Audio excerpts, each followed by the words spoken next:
Next up, we have Samu, ladies and gentlemen. Come forward.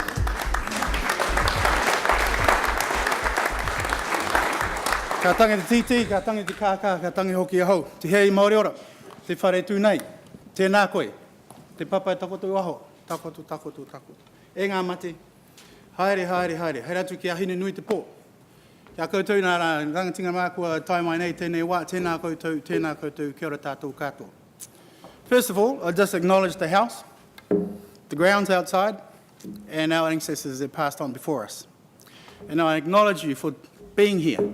Different voices, different cultures that are in this room, I acknowledge you.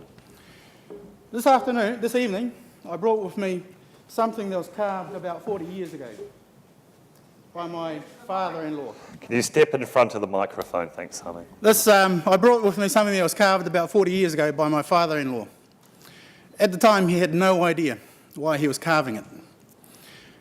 Just last year, I rang him up and I said, Ron DeRoy is his name. I said, Ron, I'm going out on my own again. I'm starting a business, and it's going to be called Toko Toko. And I picked that name because the responsibility that is placed upon me. Those of you that don't know me, I work with young people. I work in our communities. A lot of the talk here will be about doing stuff, building infrastructure. I actually work with the things that matter the most, people. And in that role, I see so many things that we could be doing much, much better. And that's why I'm standing tonight. Kia ora everybody, my name is Samu. I am from the Tokelau Islands. I left home when I was about 10 years old, and I went to Whangarei Boys High School, and I was a boarder. After I finished there, I went down to Auckland Teachers College, and I finished training.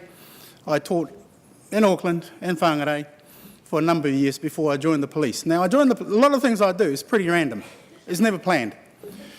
I was in the classroom, the living police let the siren off outside, and I went out, turned around, and half my class was gone. And I thought to myself, man, if that's what it takes to get your attention, I'm joining the police. So I did. I went and joined the police. And then during one of those things, I went up to Whangarei Boys High School again, and I said, look, give me some of your kids, and we'll do a program. We'll write from Cape Reinga down to Wellington. It's about growing young men. So on the way down, we stopped up at Kensington. Now, every town, every city we went through, the mayor turned up in a rope, fed all the kids. We turn up here, we get put up at Kensington Park. Graham Broughton didn't know who we were, and that's how I got interested in politics. And I thought, if this is the view of our leaders to our young people, our precious resource, I'm going to have a run for mayor. So I did. I didn't get there, but I got onto the council, and I served for 6 years. As I was doing the police, I was running youth programs, doing stuff with our youth, and then just most recently, I worked with homeless people. Now, if you have a look at all the people up here, you're not voting on popularity or the skin colour or a name. You are voting to employ somebody to be the voice and face of Whangarei, based on the skills that we bring, based on the background that we bring. That's why I'm asking you to vote intelligently. My name is Samu. Thank you very much, everybody. Isopu Samu, ladies and gentlemen. In my hand is a bit of paper that sets out Section 14 of the Local Government Act. It actually tells us what the council is supposed to do. Everything these people talk about, it's all written down.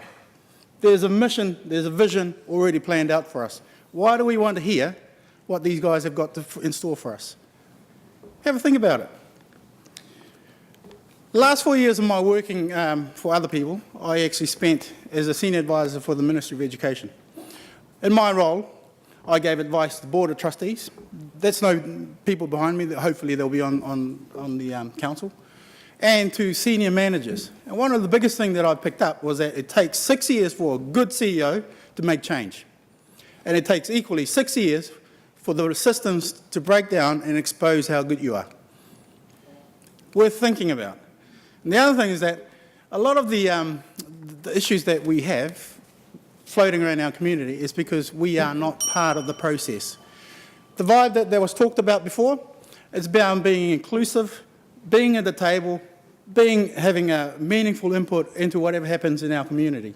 And at the moment, Some of us are not part of that. And what happens then is that we get divided and we start voicing our own or looking for similar people to champion our cause. Let's bring it all together.